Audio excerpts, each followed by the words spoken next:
My name is Jennifer Hale, and I am a quilter.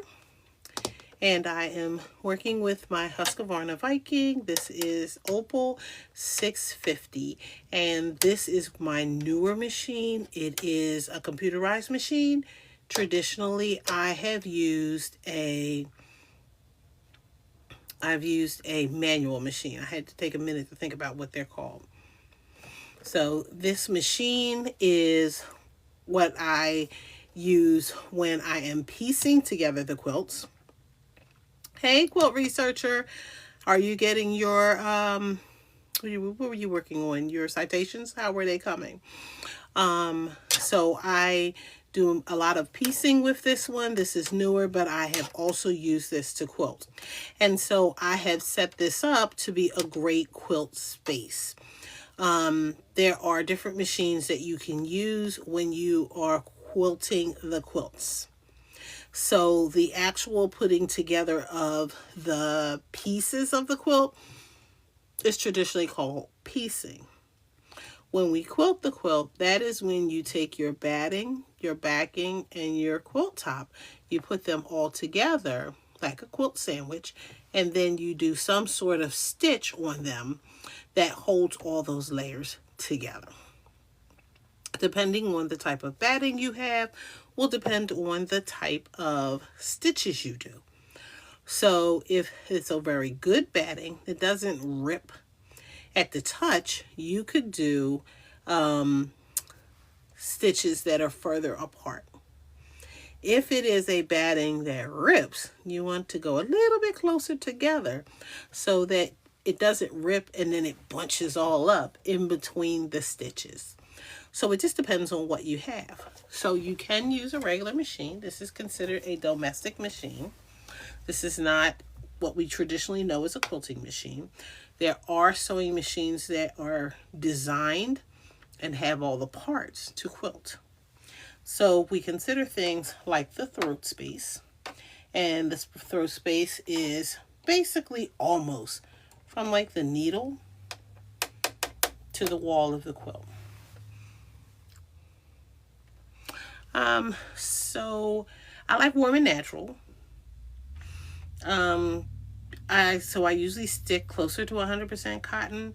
There are some polys that I use.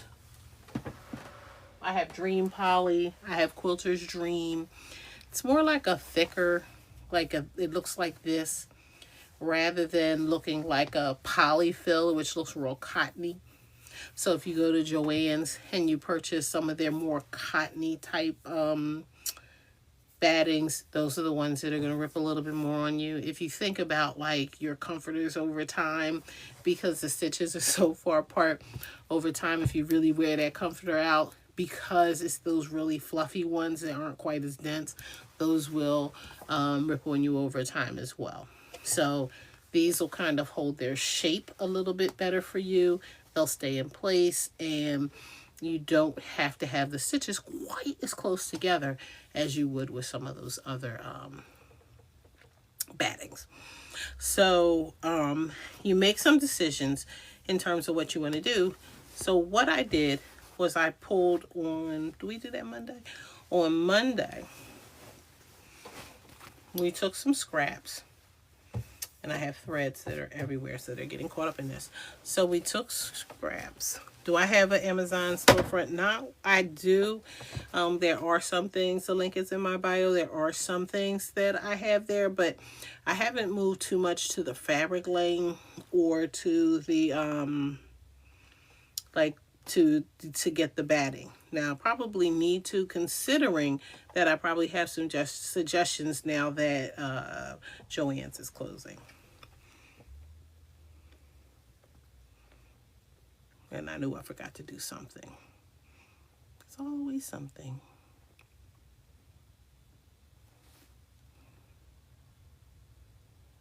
Okay. So I took this and I pieced this together. These are scraps. And I took a combination of 5-inch squares, pieced those together to make like you would a strip. And then I took strips of 2.5-inch, these might be 3-inch strips, and I attach them to either side of those squares. And then this is the blue that I put in the middle. So this is basically the same size as a table runner. I could have done quilt as you go method. I did not. I pieced this together. So now it's time. Hey, Miss Sabs. Now what it's time to do is to quilt this. And so, as I promised on Thursday, that was my goal for today. So let me slide this down just a little bit, and I'll slide in a minute. There are 3 layers when you do quilting. There are few exceptions to the rule. But let's talk about this first, and we'll talk about some of those exceptions. I have the quilt top. That's what I pieced together. I have the batting. This I have, which is warm and natural. And I have a backing. This is going to be a table runner. I really don't care if the batting and the backing match. It's Scrappy. We're getting rid of things that we have. So I'm not as worried about it. So the backing goes right side face down. You place the batting on top of the wrong side of the fabric. I use a glue base. I use 505. This is in a temporary adhesive. Thank you. And then I place the top on top. Now, right now, this top is what we call floating because it's not attached to the backing. And I'm okay with that. If you feel like it's going to move a little bit, you could absolutely attach it with some glue base to get that to lay nice and flat down. I'm not worried about it. So I'm not going to worry too much there. On my machine, and I'll lift this up just so you can see it, there's a walking foot. And this walking foot, we talked about last week, has feed dogs on it. So what happens is it helps to move the top fabric at the same rate that the teeth or the feed dogs on your machine are moving the fabric underneath. And it's designed to help with thicker fabrics or with multiple layers of fabrics so that when they feed through evenly and they don't get all bunched up underneath. And that's our goal, is for it not to get bunched up. So I am going to start off with this. However, we will show you a different technique as well because this shouldn't take long to do the walking stick. I mean, ooh, Lord, to do the walking foot. So the walking foot has a piece in it that opens up like this. And then there's a little slot here. So what that does is it allows for your needle to go back and forth like a zigzag. So absolutely, you could use with your walking foot decorative stitches. You could use zigzags, or you could use a straight stitch. Hey, Miss Levette. So I don't like decorative stitches for me, and that's because it takes too long. I'm impatient. I don't have time to sit there and wait for the decorative stitches. But they do add an element of difference to it so that it's not just straight lines. So it can really make it look great. If you do a quilt as you go, some people will call it like a crazy quilt, and you will see where they use a different decorative stitch on each of the lines because they'll just try that out. It's a great way to try your stitches out. Just know that some of the decorative stitches will take longer to stitch out than others. And like I said, I don't like to wait that long. I don't want to wait for it to stitch, make the flower, stitch, make the flower, stitch, make the flower, stitch, make the flower, when it can just go stitch, stitch, stitch, stitch, stitch, stitch, done. That's me. But you can absolutely use the walking foot the way that it's set up. It's like an open toe foot. So usually an open toe foot looks like this. And that means that it's not closed, because a closed toe foot would look like that, or it would have a bar going across it. But you actually get to see the stitches that you're stitching because the toe is open. Okay, so everything is set up here. And we'll start with this one just because this was the one that I did on Monday. And the first thing I like to do is that if I have, when I do this, your top should be shorter than your batting and your backing. So I can run this off just a little bit and start out here. And I like to lower the needle and re-raise it. And I can pull the tail of the other end just to pull that bobbin thread up. And the reason I'm pulling the bobbin thread up is I don't want it to nest underneath. I don't want it to bunch all up, garble all up underneath, because if it does that, then it just doesn't look great.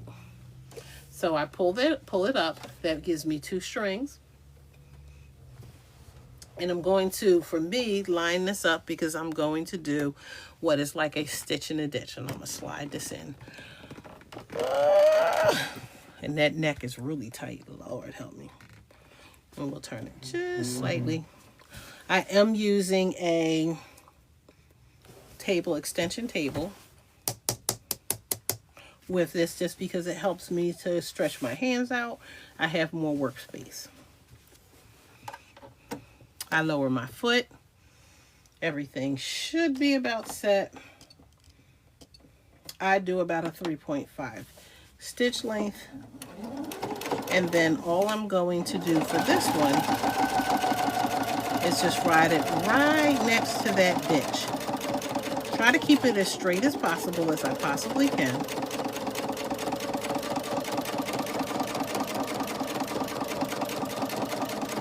And we'll do a couple different things with this just to kind of play around with it so you can see how it works. Okay, I'm gonna put my needle down, switch location, and you can see the stitch right along here. Thank you so much for the follow. Yes, so top stitching and stitching in the ditch are similar. There's a, top stitching is for that element of, it gives it a little bit of an element of finishing. And then in some cases, it keeps your fabric from rolling. So that helps. With this, I'm holding all of my pieces together. My top, my back, my batting, and my batting. So when I finish, all of the layers will be almost like one. I can stitch off of the quilt, and I just prefer to do it this way than to lift it up, cut the threads, lift it up, cut the threads, because by the time I do all that, I'm still wasting the threads, lifting it up and cutting the threads. I'm going to roll this up so it fits underneath of here. And I'm going to find the next ditch. And I like it next to it. I don't necessarily like to ride inside of it, but that's personal preference. When I get here, if I choose, this is my first break in the line, I can ride down this line if I choose, or I can keep going straight. But I'm going to turn it.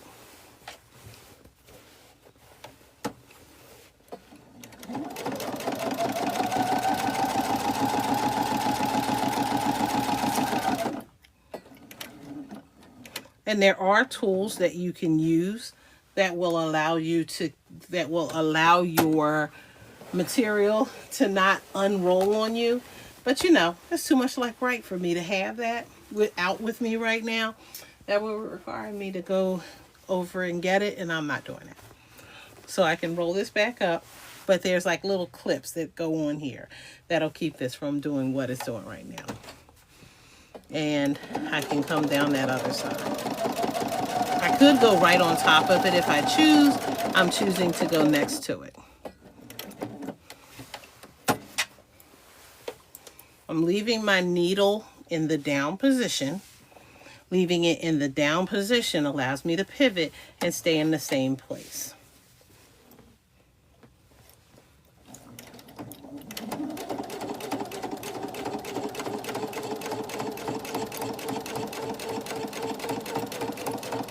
the whole key is to take your time. You're not rushing. It's not a race. You're not at the racetrack. You are taking your time. I could go a little faster, but the goal is not to go so fast.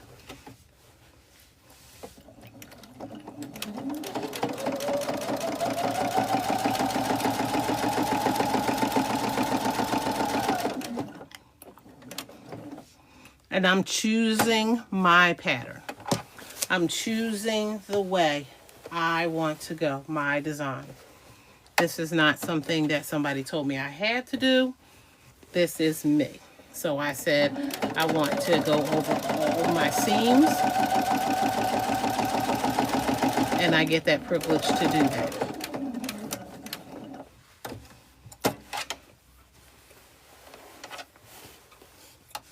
So it is a matter of lifting, releasing, and continuing the stitch.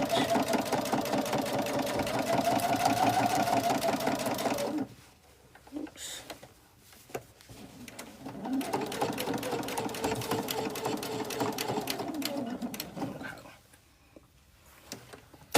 Oh, we'll come back around.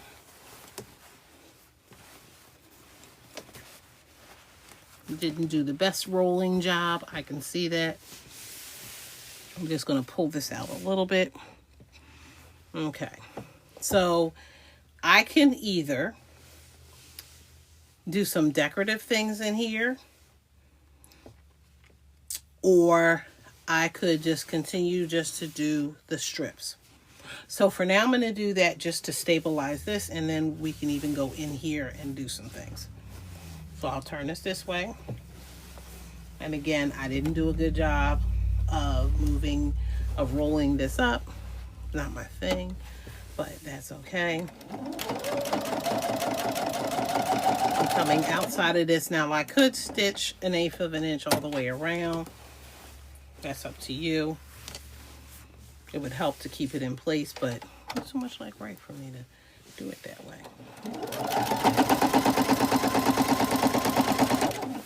So if you have, and this is a domestic machine, this is not a fancy quilting machine. So I'm just using a quilting tool, a walking foot, to help me do my quilting. So there are plenty of people, because quilting can be expensive, who don't send their quilts out to a long arm quilter. And they will use something like a walking foot to help them quilt their quilts. And we can have those lines go close, or we could have them go far away. Hey, JK. Okay. So this is down, this section right here. I stitched on both sides. So I can decide if I want to just follow, and all I'm doing on this one is straight lines. But I can follow along these lines if I choose to, just to give it a little bit of a different look and some quilted design. So I'm going to come right to that point. I'm going to pivot.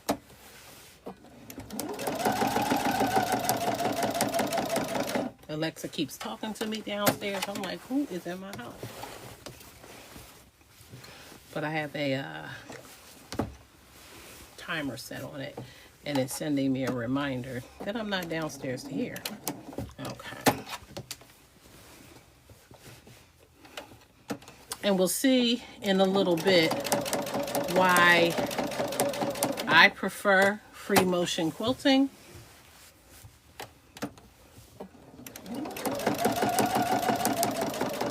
to using the walking foot. I'm not opposed to the walking foot, but I'm getting my workout. And so if I want to do these little designs, and I'm following the designs on the fabric, then I'm doing a lot of pivoting and turning. Well, pivot is turning. Pivoting and stitching. can get right to that point. And I can go deeper than this, right? But I'm just going to follow a little bit of it. Because here's my thing. For me, this is a table runner. And once it sits on the table, I feel like nobody's really going to notice the stitching where it matters that much. So for me, I don't see the need to put a whole lot of energy into it.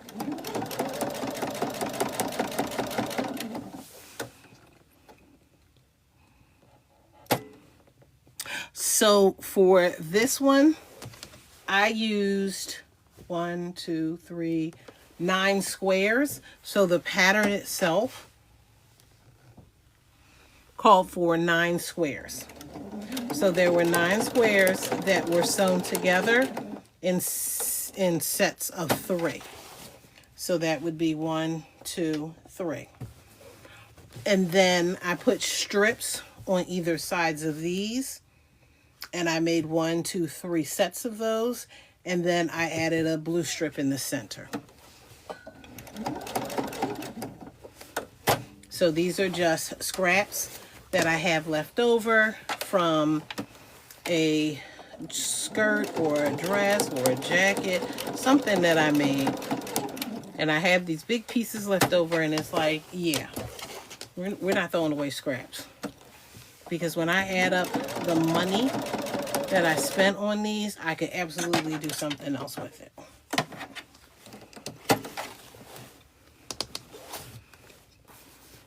So there are a total of 9 squares on this table runner. So there, did I say that wrong? 3 sets of 3. Okay. Okay. And I'm just stopping anywhere on those lines that I feel that I need to stop. And you can see those stitches right along there that I have for that. Okay.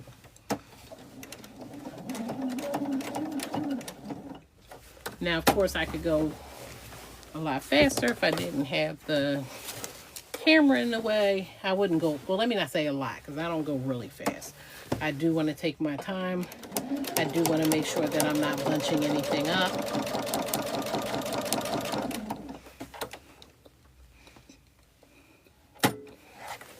Okay. And we'll get down here to the end.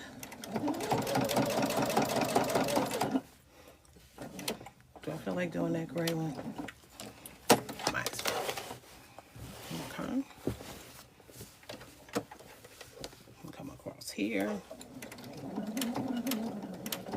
And I'm just stopping right there on the point that I needed to stop on. Pivot. My needle, I'm pivoting the needles down. So the fabric's not accidentally slipping from underneath the foot or the needle. So my needle is in the down position. And you can absolutely do that by hand if you don't have a machine that does that. But thank God for a computerized machine that I don't have to keep doing that. Okay. So far, I have stitched here all the way down. I've stitched on here. There are rulers that you can use that will allow you to be straighter than what I am, but I'm okay. If I were worrying about this being a commissioned piece, I might be concerned that some things are not straight. If I'm giving this as a gift, I'm not as concerned that there's a little bit of crooked. Like nobody's going to be paying attention. Okay, we're going to get this in place.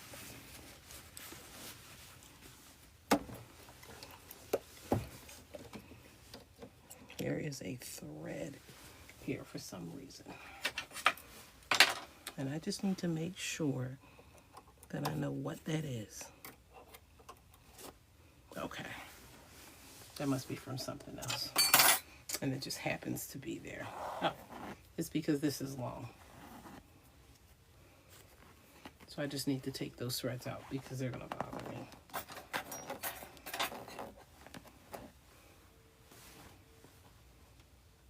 So we'll clip those. Okay. Now, if your hands slide, a way to keep them in place is to use a pair of quilting gloves. And I, up here, do not have my quilting gloves. Both pairs are downstairs.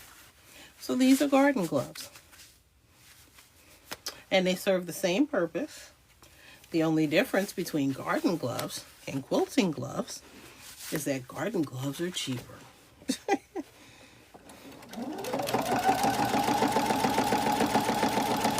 And so again,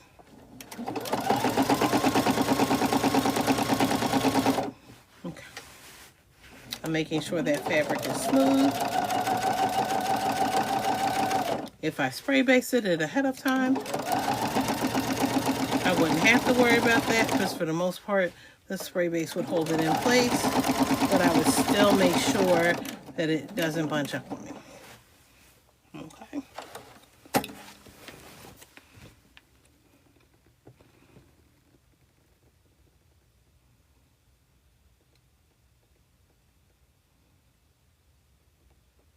So your backing doesn't have to be a solid print, a solid piece of fabric. It could absolutely be a combination of, let's say, big blocks. It could be strips. So you do not have to have a solid piece for your backing. For your batting, you could do what's called Frankensteining it. And that means that if you have leftover batting, you could do a zigzag stitch over the edges to bring them together and then use that in a quilt. Some people would not recommend it for a commissioned quilt because sometimes the bumps will be there, but you could absolutely do it. And nobody would be the wiser.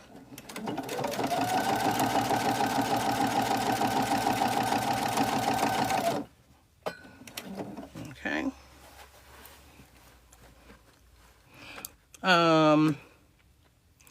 So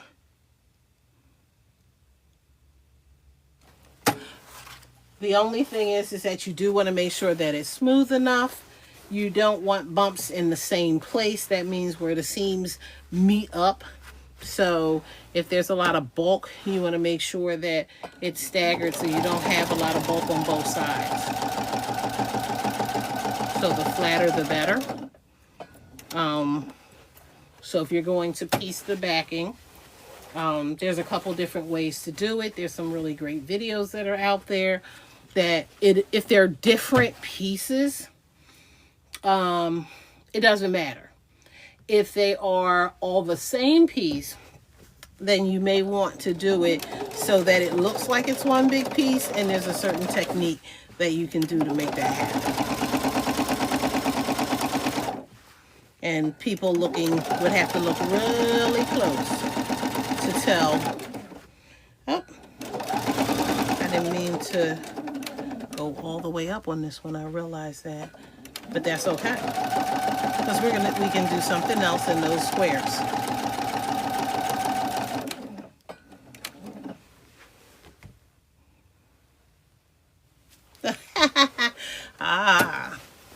So it's great, right? Because the good thing is this is easy enough to do, especially again if you don't have a quilt. Oops, shook that. And a quilting machine, and at 2 cents per square inch, it is not everybody's cup of tea. I can change directions.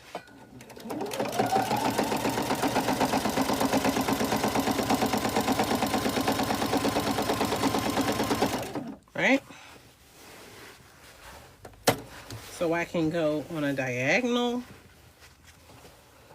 We'll do a different one down the other one.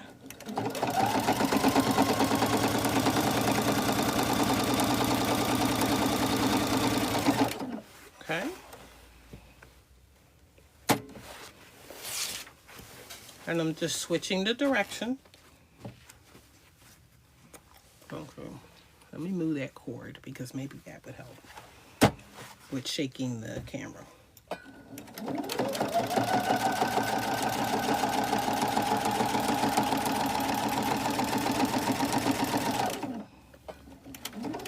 Okay.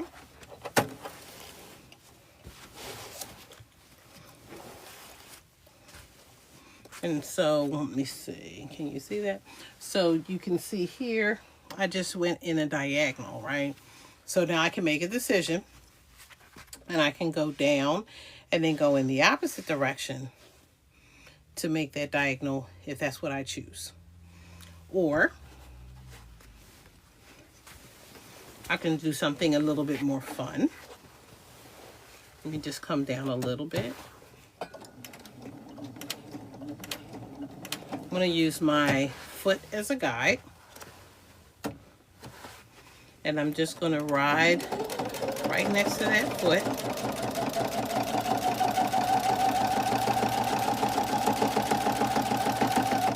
Come right to my corner.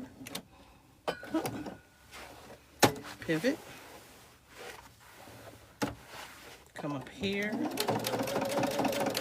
I gotta pay attention to where that foot is.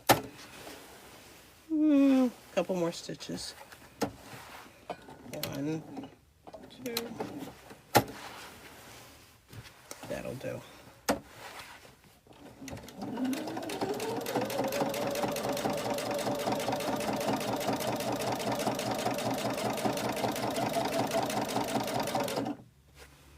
And I could probably get one more right in there. Okay.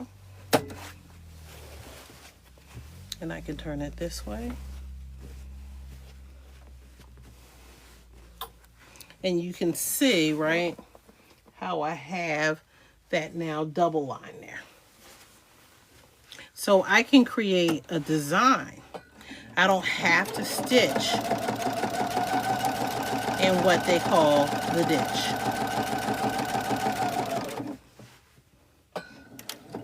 I make decisions on where I stop and then where I go next and say, let's just come off and go to the next one.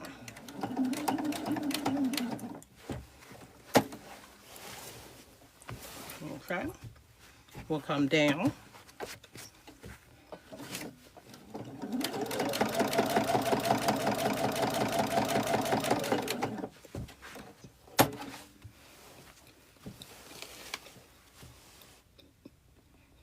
What kind of gloves? These, so there are quilting gloves.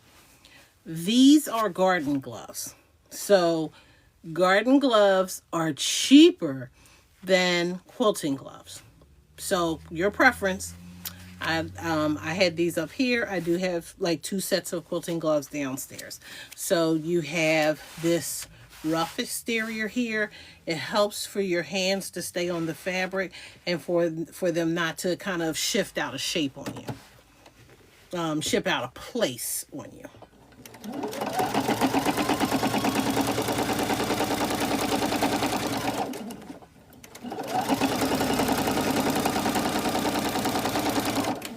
And so right now I haven't done much in the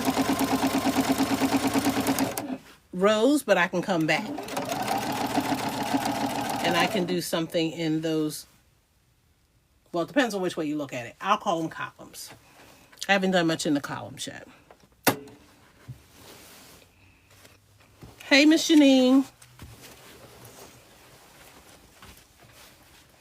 Okay. And easily enough, right? I only have a little bit more to go. It doesn't take long depending on how simple your stitches are.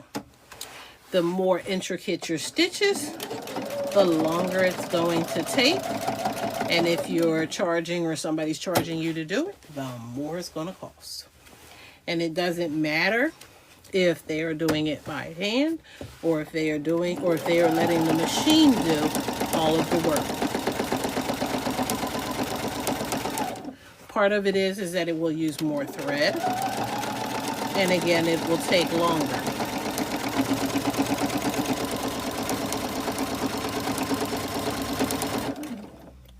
And so, you know, the longer it takes something to get done, the more it's going to cost.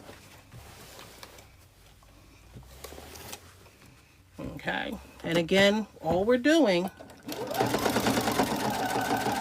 pivoting with that needle down. So my needle is always stopping in the down position. Now, I used a piece of scrap fabric for this. I finished a bigger quilt. And so that's why there's a lot of scrap around the edges. Mine traditionally wouldn't have been this wide. But because it was scrap, I was like, it doesn't matter. This is not as close to the line as I would want it, but that's okay.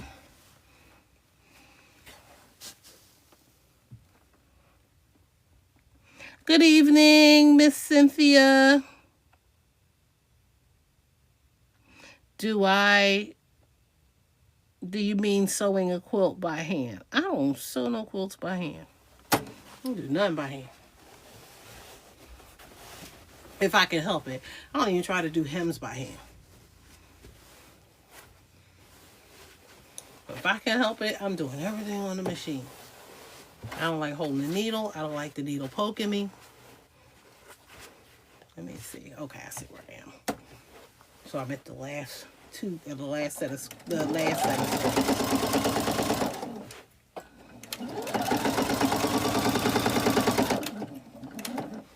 So knowing me, I probably said something wrong or said something incorrect, but that would be typical of me. Hey, Cynthia. Hey, Lavette. I hold a glass of wine by hand. That's exactly. A cupcake, a cookie. Okay, so I'm right here at the end. And we'll figure out that square.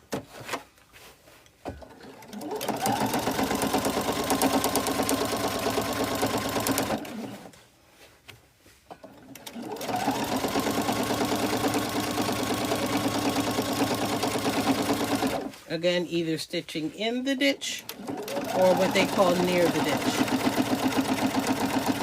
And that's just the seam itself.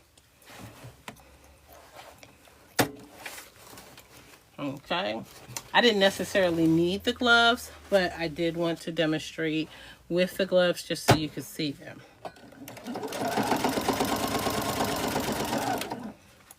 This helps to hold this end down. Just so that's nice and tight.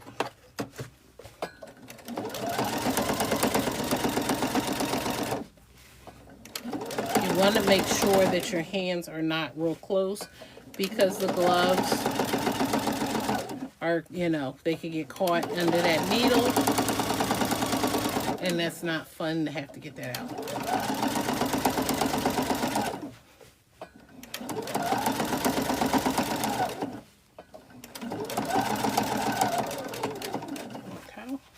Let me take these gloves off for a sec, for a minute, forever.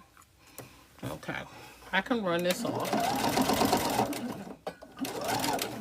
Of course, the needle is still in the down position. Let me raise it.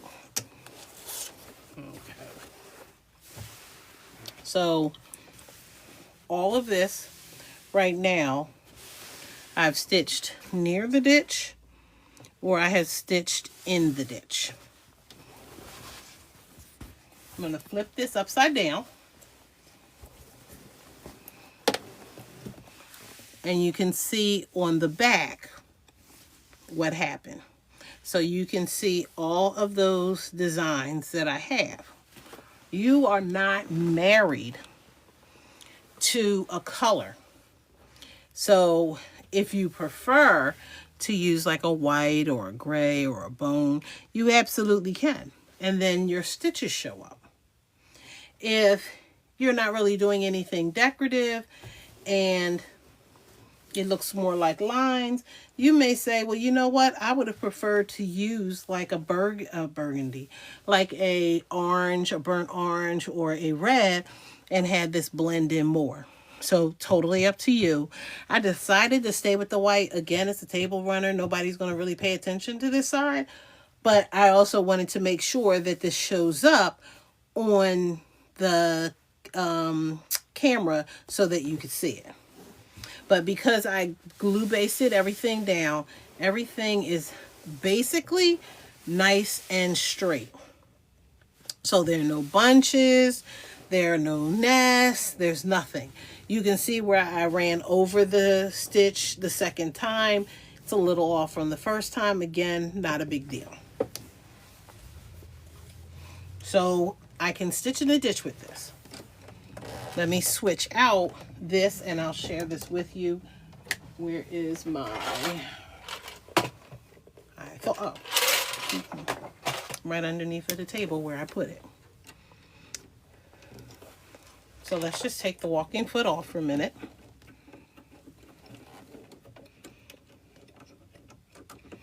I don't want to lose the screw. So this is what the walking foot looks like. This little lever goes on top of the little arm that is under here for where you put your needle. And there are these little feed dogs that are here that are what's gripping your fabric and helping it to move from front to back. So this big contraption is called a walking foot. It looks a lot different in different spaces. Well, I won't say a lot. It looks a little different. Some people have a hole here to add an arm. Mine is back here. There's a little slot that I can add the arm. And the arm will help me if I want to make grids on my quilt.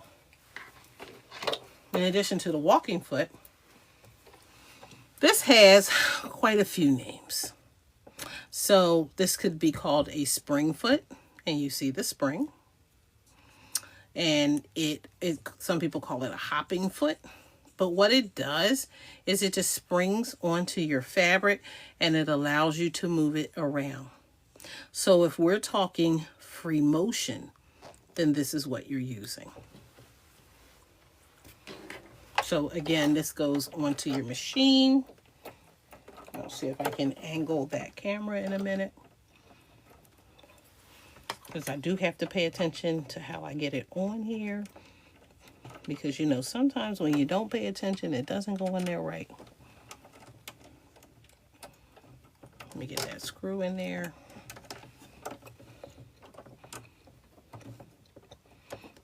And there's a reason why I do not get on this camera, because I'll tell you, these personal summers are hitting. And I'm like, are y'all kidding me right now? Let me get that. Okay, got it. Okay. Tighten that up. And then I just use my screwdriver just to give it just a little bit of a nudge. I don't want to do it much. I don't want it to be real tight, but I don't want it to come loose while I'm doing what I do. So this sits here. And let me see if I can slide this just a little bit down. There, you can see that a little bit better. And I'll slide it over slightly. Okay. So this sits here. This has an open toe foot again. So there's an opening right here. The spring sits on here. If I lower this and I move the wheel, you'll see it drop to the plate. And then when it comes back up again, it rises up. So it's not going to sit like your regular sewing foot would sit. It's going to pop up and down. I don't know if they have walking foots for industrial machines, because I know people use them when they're making bag handles and they have a foot, but like, I want to say their foot kind of walks. It kind of looks like it's walking. It doesn't quite look like that big bulky one that I have. So there's something that's similar to it. So this is going to bounce up and down on the fabric. Because this is free motion, I don't need these teeth right here to move my fabric. I want to be able to move my fabric any way I want to. So underneath of here, I have a little button that I can push, and what it will do is drop my feed dogs. And so what's going to happen now is that as this rides on this, those feed dogs still move just because they move with the machine, but they're not going to move my fabric anymore because they're below the plate. So now, where are my squares that I didn't do? Okay. Whoops. Let me be able to find a screwdriver. And I can use this with 2 different feet, but I'm going to use it with this one. I'm going to lower and raise my needle.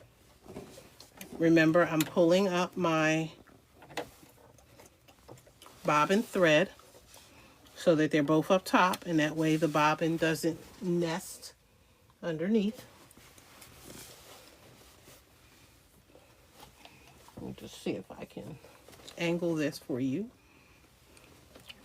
And now, let me see, did I lower my, okay. The foot is lower even though it doesn't look like it. But now, just want to make sure I got it right. I can move, and I need my gloves. So when you have the walking foot, what happens is the walking foot and the feed dogs will automatically move your fabric to the back. When you're using a spring foot, a free motion foot, a hopping foot, same thing, right? It doesn't move it to the back. And so what happens is sometimes your fabric won't move around as much as you would like it to. So some people will get a piece, something called like a glide that you can put underneath of it that will help you to move your fabric around on the table. Some people can use the gloves, and it'll do the same thing because it'll allow you to grip that fabric to move it all around. Did I just break my thread? Yes. And let me do myself a solid like I tell the kids at school. And let me change this thread out. Oh, how about that? Because we won't discuss the fact that I shouldn't have been using that thread in the first place. But I was being lazy and didn't want to change it. Okay.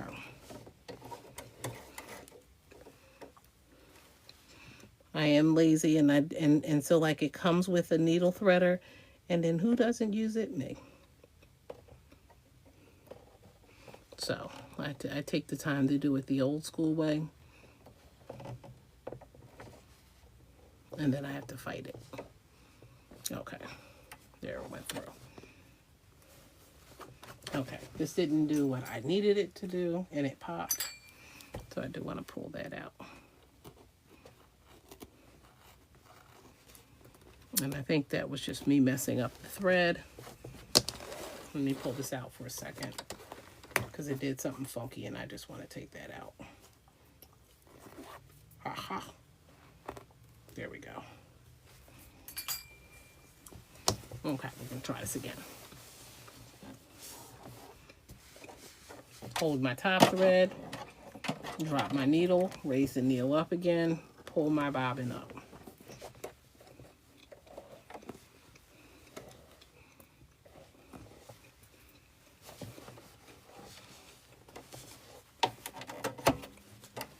Lower my foot, even though it didn't lower the foot. Put my gloves back on. And I probably did something that I wasn't supposed to do, which is why it probably did what it did. Okay. Okay, here we go. We're going to try this again. Okay. So, I'm just going to move this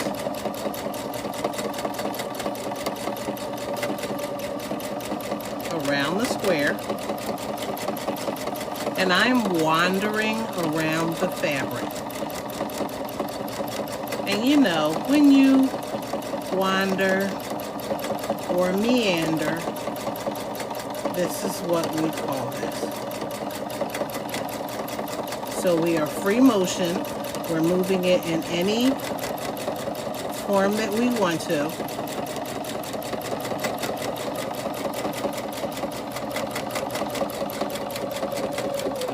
get this. Oops. Put that needle down to get that low. Thank you. I try. I do. So you could see the, like the puffiness almost of it right there. But we're just meandering. I could change the meander.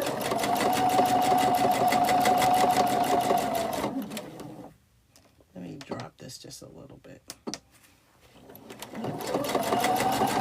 And I could do loops.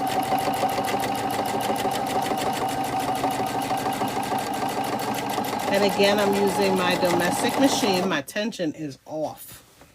Woo, my tension's off. I am at, it is pulling too much up top.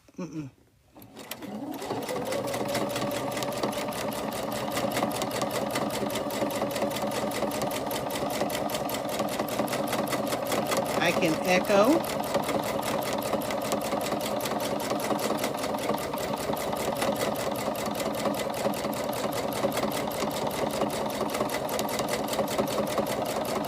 And again, this is why it's important to take your time.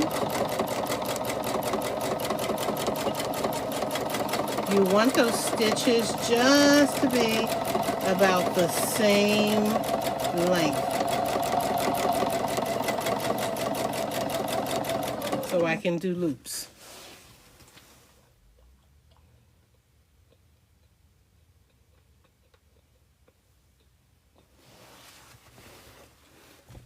So I have my meandering, I have loops.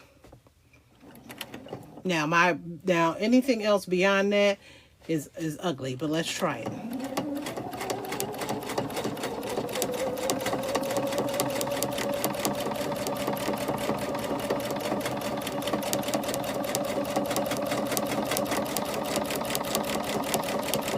Again, this is the part that you don't want to rush.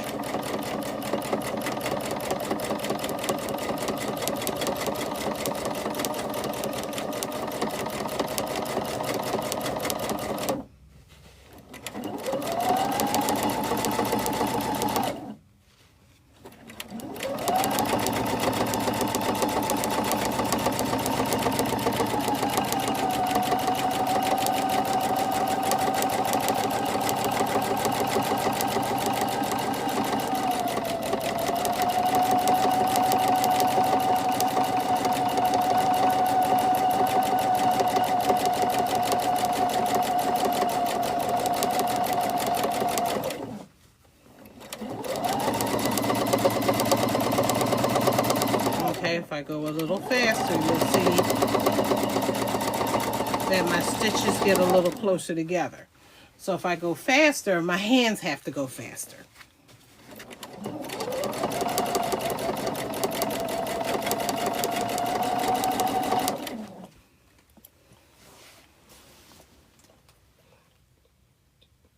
And just trying to give you an opportunity to kind of see that. Okay. And I'm just pivoting and changing spots. I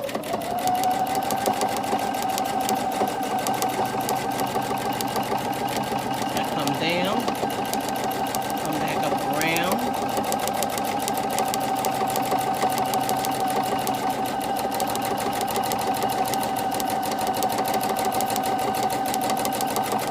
Come in. You try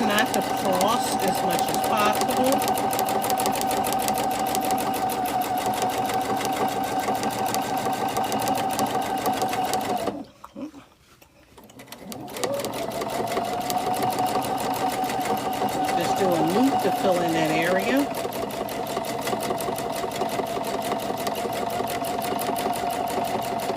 Come back around here. I'm just echoing around the design. And I'm just trying to work myself out of here. I can stitch in the ditch just to go back.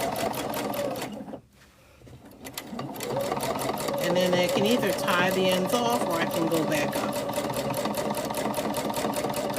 And we'll show you that one. I'll run off of it because it doesn't matter out here because that's going to get cut off anyway. Let me take my gloves off, raise my needle up, pull my thread out. Let me back the camera up so that you can see those 3 different types. Ooh, move that back and slide that down. Okay. And then you can see how the design looks here in this block. And so just making that like petal and then echoing out. And then, you know, doing a swirl here and then coming out. And then I did like a petal here and then came out. And then I did a swirl. So it's one continuous line. And then this was just like all swirls. Right here, you can see where my tension was off a little bit because it's tighter up top than it was down at the bottom. So I adjusted the tension, and I'm not worried about this because, again, I said this is a table runner. So I'm not worried about what this looks like, but if I was concerned, I would have stopped, I would have ripped out, and then I would have fixed that. But I'm not worried about it. And sometimes if it's just in this one little area, when you go to wash it, you won't even be able to tell the difference. And then here was just a complete meander, a walking around of the block, just aimlessly just walking. And if I flip it over on the back, you can see those designs on the back as well. So one of the great things about having a Scrappy project is that you get to practice stitches. So I can go through this whole thing and I can practice doing meanders, which you see up here. I can practice doing my loops and getting better here. And then I can practice something a little bit more sophisticated. This is not the most sophisticated, but a little bit more sophisticated here. So this gives me the opportunity to play and still have something. So there are quilters, and I'm not saying that they're wrong. I'm just saying that if I'm going to do work, I need to be able to use what I do. So this is a great way for me to be able to use what I do by making a table runner. And then it allows me to put it on the table and I can put a vase on top of it or something else. And nobody is going to see all of the mistakes that I made anyway. And, you know, like that's my hope and my dream. I don't want anybody to see what I did. All I want them to see is that I have a table runner on the table. Move my phone out the way. Move these over. And let me pull up this for a second. Whoops. As it hits everything. So this is the table. You can see how big this table is. So this is the Sew Steady table. And they make them specifically for your domestic machine so that you have a space in which to create. So we can lay this out a little bit. And in theory, right, and again, this is just something that I'm playing around with. I don't have to spend a lot of time with it. And so since I'm not spending a lot of time with it, I don't have to worry about doing a lot. But if I decide I can go back into this area and I can try doing some other things. I'm about to be like Bubba. I can't with you. I cannot with you.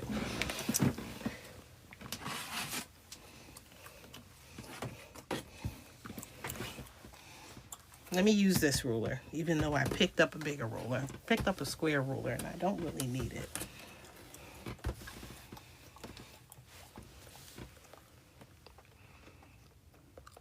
Okay, can I get that on the first try? I'll tell you, I'm bad. Okay. Once everything is done, use your ruler and we're going to square this up. I'm going to line that ruler up, hopefully, with some of the seams, just to make sure that they're as straight as I possibly can get them. And then I am going to cut the excess off. I save my scraps because I can use this for something. I don't know what yet, but it's too big of a scrap to get rid of, or I will at least break it down and put it in my scrap bin. And I will use it for the inside of a pillow. The edge of this that you can't see on here. So let me move it down a little bit more. There we go. I straightened that up. So I line the ruler up with the edge of it, because sometimes your stuff isn't straight. And so I want this as straight as I possibly can get it. And I want a 90-degree angle. And I'm cutting off all that excess. That's why it didn't matter that I ran into the batting, because now I'm squaring this up. I'm trimming all that other stuff.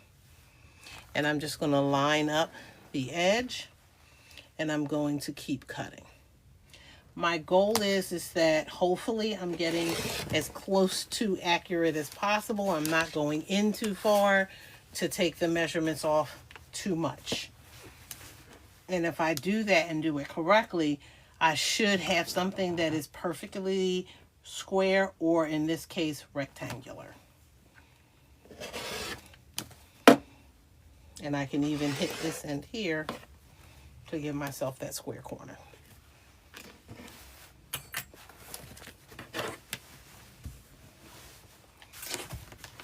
And again, I have a lot of scraps, and that's okay, because I can either use those scraps for additional projects,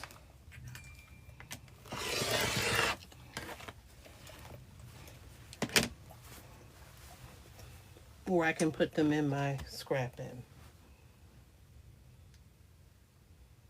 I cannot with you. I told you I cannot with you. Okay. And then while this is off camera, I'm lining up that corner. I'm straightening up everything. If my batting is a little bit exposed to this, it's not a problem, because it'll get caught in the binding. So I'm not that worried about the fact that you can see a little bit of the batting. I don't want to see a lot of it. So a little bit means like less than like an 1/8 inch or less, because my seam is going to be a 1/4 inch and I want that to be hidden in the seam. Okay.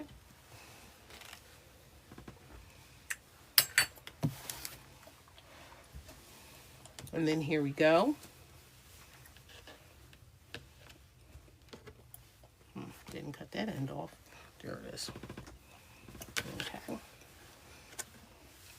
And so this is all stitched together. And I can I'll show it to you from the back. And if I feel some kind of way and that front gets all messed up, I can absolutely turn it on the back. Because again, now if I did this, I wouldn't be as scrappy. So I would have done this on this side. so that it would look, you know, kind of like I was being sane rather than I was practicing. So you can absolutely take a scrappy strip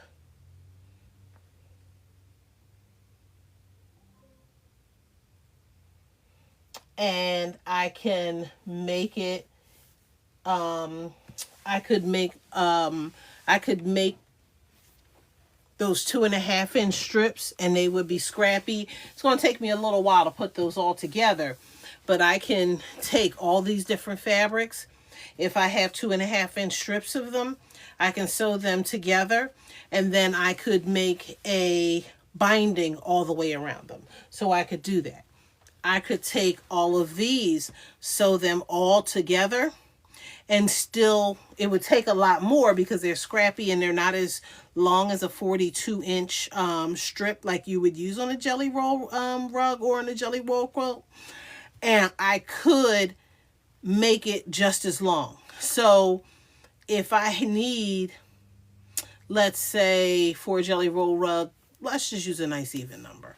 So if I needed 50, I would have to take 50 of those strips to make the jelly roll rug. And again, that's just a nice round number. And they would be 42 inches wide. So I would say 40 times 42 would be 2,100 inches. So I would need enough of these strips to equal that length once I stitched them all together. And then I could absolutely treat them the same way I would treat those 42-inch strips for the jelly roll. It would just take a lot more to put these together. Oh, okay. So these strips, it depends on how wide they are. So I do want to show you, right? I use scraps. So because I use scraps, see how narrow this one is? And then when it comes out here, it's much thicker. So I would have to cut these down into about 1.5-inch strips, or I would have to subcut this so that I could get a wider strip on this end not for this end. And then no, what I wouldn't do is then take these and then stitch them together because there's a lot of bulk in the stitching for with that batting. So either, and this is me, and a lot of people would do this differently, I would separate the two because remember we used the temporary spray adhesive. So this should, if I didn't use a lot, it should pull apart. Now there are some places that I did stitches where it's not, you know, being as friendly with me and I may have to tug a little bit more. So I would separate these. I would create strips out of this. I could use these as something else. So if I were doing a jelly roll rug and I had enough of the 2.5-inch strips of these, because some of those jelly roll rugs, people make their own strips. And I can't remember her name. I want to call her Mateo. But there's a wonderful lady who does the jelly roll rugs. She uses this by the roll and she cuts up her own strips. So she doesn't buy them. It costs more money to buy the strips pre-cut than it does to cut it yourself. We know convenience saves you time. So you could do the time like that, but yeah, no. I could take all these apart and then I could take these to my machine, but these ends, and you use the same type of batting, but these two ends up right next to each other and do a zigzag stitch. And I could create another piece of batting that I could use for something else. So I could make this work into another project, even though I have these scraps. That's why I keep stuff, because I absolutely could use this. And then I could make a table mat or I could make a mug rug. I could make something out of it. I am not making a big old quilt out of these because that would be too many pieces to put together. But I absolutely could use something smaller. I could use this if they're long enough for straps on a bag. So if I'm making a bag, yes, there you go. Uniquely Mateo. See, and I knew it was something like Mateo. So yes, when you watch her videos, you'll see that she has a big roll of the batting, and then she cuts it for whatever she needs, and then subcuts them into, I believe, 2.5-inch strips. So, you know, like I said, she'll do it that way. But these are scraps that are usually left over. If you go to a place that quilts, a lot of times they will take these scraps and they will throw them in a scrap bin, and then like somebody like me would come along and get a big bag of them, and then I would batting or Frankenstein them together, and I have free batting, or I have it for $5 where somebody else may have spent a lot more for it. But again, you're sewing these together, and very rarely people do it, so I can't say that people don't. Wouldn't be me. You really don't want all of that bulk by sewing through both this and the fabric. So traditionally when we sew the fabric, we just sew the fabric and then we lay the batting on top. And usually we don't sew seam to seam the batting unless you're making something like a bag. Usually you want that batting to lay as flat as possible. I'm telling you, I can't with you. I cannot with you. So like I said, these are just strips, but remember, this is now the second time that I have used this, because I have a quilt that I made last week. I used this fabric for the back. I used the batting, and then this was what was left over from it. So instead of getting rid of the fabric, I made a table runner. So I'm going to get as much use out of these as I possibly can. We do not waste fabric. We do not waste resources that can be used for something else. So again, this was today, working on a stitch in the ditch. So we did the quilting for this. We stitched in the ditch. We went into like little designs. If we do, everything with a walking foot is going to be a straight line. The only part of a non-straight line that you will have in a walking foot, like sometimes you can walk that walking foot like this. And so it'll give you a little bit of a curve, but I mean, you're not going to get curves like that. And you're not going to get this with a walking foot. Why? Because the feed dogs are going to get into your way. But you could give it a little bit of a curve. It'll allow you to kind of shift your fabric just a little bit to give it a little bit of a curve. So this table runner is about 14 inches tall, and it is about 34 inches wide. So that's this one. And again, this came from this pattern that we used on Monday. And of course it's backwards because that's the world that I live in. And I can't stand to read things backwards. So this is the pattern that we used, the Charming Floral Table Runner. This is by allpeoplequilt.com. It is a free pattern, which is why I can show you everything. Originally, this was a quilt as you go. I just decided not to do it as a quilt as you go, and I just pieced it together. And here is the final piece down here, non-color. And you can see those were the units I talked about. The 1, 2, 3, 4, 5, 6, 7, 8, 9 5-inch squares that were sewn together in units of 3. You can see the 1, 2 strips that are on either side of those squares. And then these 2 white strips here are my blue strips that I have to separate those units. So I just use this pattern. And again, this is a free pattern that you can find online. I will say this, All People Quilt, everything is free, I believe, that they use. So I believe all the things are free. So you can absolutely purchase something easy. This could easily be connected. You could make another sashing to go up here and then use all of your scraps and make a completely scrappy quilt using this pattern.